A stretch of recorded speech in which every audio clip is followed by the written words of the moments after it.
Morocco and its food are a cultural crossroads between Africa, Europe, and the Middle East, between the original Berber desert tribes, the invading Arabs, and European colonizers. Today, Morocco has one of the most exotic and enticing cuisines in the world, and it's famous for its prolific use of spices. But how does a world-class food culture flourish in a desert region? I'm heading into the Atlas Mountains east of Marrakesh. We're heading for an ancient Berber village, Tamalelt.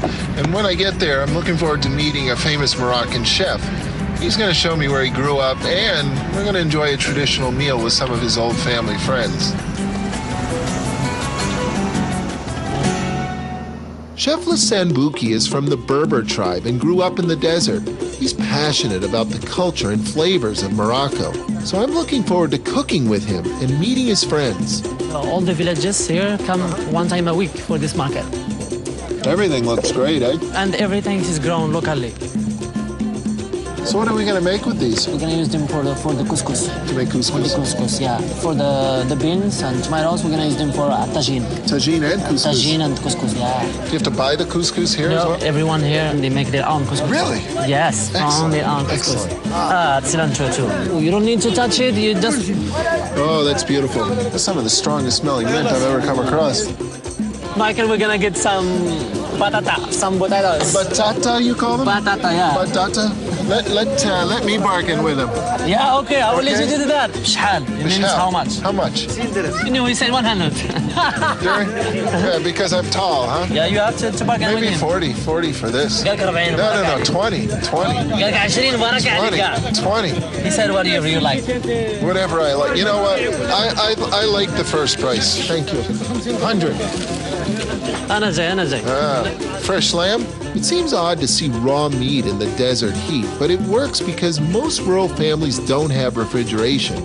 Their meat is killed, cooked, and safely consumed all on the same day. Very fresh. They kill it this morning and they bring it here. Look at that. It looks like he made it himself. Yes, Daddy made it here. He did make that. That's a heavy knife. You want to yeah, let me try one. Get those fingers back.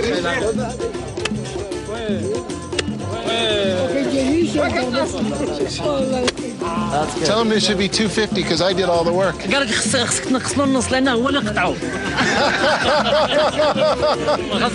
He said you have to add the double because you learned how to cut. Okay, so why don't we say 350 then? Okay. The price he asked for. Yeah. Shukran. The market had everything, including a traveling spice merchant. Even in the desert, Moroccans care about their spices. So some turmeric, some paprika, coriander, a little bit of cinnamon, a lot of cumin. Look at that. We're gonna get just a little bit of the ras al-hanout. Al-hanout means the head of the shop, means everything in a spice shop. Oh, look, I can't wait to smell it. It's very nice. This, for me, is one of the things that I came to Morocco to see. Good, it's gonna go. With a trunk full of fresh local ingredients, we headed back out into the desert to the traditional Moroccan home of Lassane's family friends.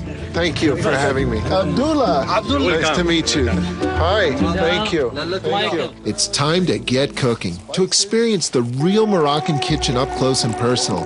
But first things first, when you're invited into a desert home, you're always welcomed with traditional desert hospitality. What do we have here? He's gonna prepare the tea, the mint tea. In front of the guests? On front of the guest. We're gonna put mint and sugar. That's a lot of mint. That's good. Look at this. Squat. Sugar.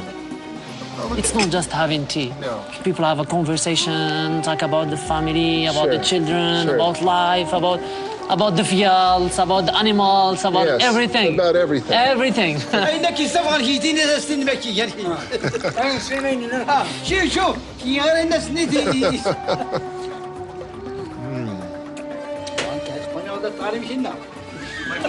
This is my first food experience in Morocco, and it's simply mint tea, but it's a lot more than mint tea. It's a lot of guys sitting around, enjoying themselves, giving each other a hard time a little bit, having some fun. Just having some fun. It's universal. Thank you. Shukran. How many are we cooking for? Like 20 people. So look at that. Does that ever smell good? Couscous! Couscous! Morocco is world-renowned for its fresh flavors, its aromatic spices, and its colorful cuisine. But mysteriously, all of these flourish in a desert culture. I'm here to explore why with my friend, Chef Lassane Bouki. Michael, we're gonna start with the tagine. And while the tagine is cooking, we're gonna make the couscous. Excellent. Tagine is the name of the distinctively shaped cooking vessel and the stew-like dish prepared within it. She puts salt to attract, make onion sweet, spices too, to bring their own oils outside. Which spices are those? This is the mixture, the ras el hanout. That's the ras hanout. The ras el hanout, the mixture, yeah. Ras el hanout is uniquely Moroccan. It sometimes includes 15 or more distinct flavors.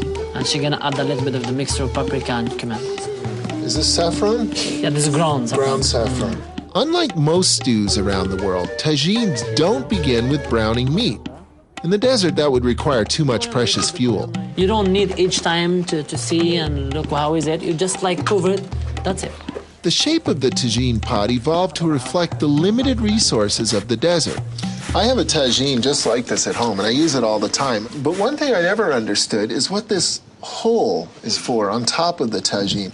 Mine has one just like it, and apparently it's for filling up with cold water, because when you do, it keeps the top chilled, and that means the condensing process works even better.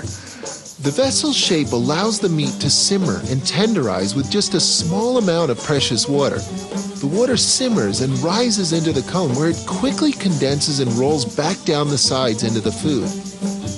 The water constantly cycles, so the tagine doesn't need stirring by a busy cook with lots of other things to do. Ingenious. Is it normal for everybody to pitch in and help out like this? Yeah. Michael, she's gonna start the couscous. Is that what that is? Couscous? Yeah, that's the couscous. Can I help? I've never done this. Yeah, you can help. And what are we trying to do? Work the water into it? Sort of rubbing it back and forth? Yeah. Breaking it up into little pieces? Breaking it, yeah, and then we're gonna sieve it. We've started with It's very simple. a basic whole wheat flour. Yeah. Some water has been added to it. And we're now sort of rubbing the flour in such a way that instead of having one giant ball of dough, we have a whole bunch of tiny little ones, and now we're sifting it. Cookbooks will tell you how to make something, but they never quite explain why. Couscous is really just an efficient way to take a given volume of flour and quickly turn it into a meal. In the desert, couscous is also very efficient. It's made with minimal water, and it's cooked with minimal water. So we're making a lamb stew here, and as it boils, the steam goes through the holes, the couscous is here, and that's what gives the couscous its flavor.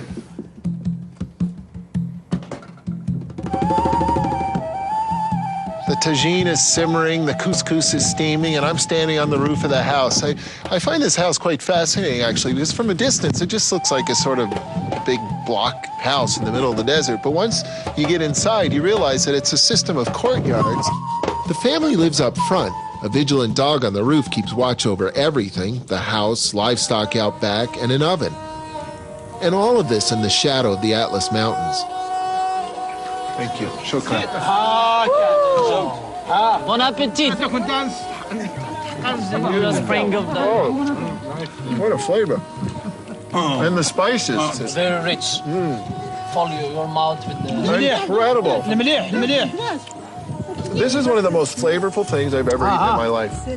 Perhaps the best part of this experience is how communal it is. Yeah. The fact that we're all sitting here together, enjoying this and sharing this food together. This is very special.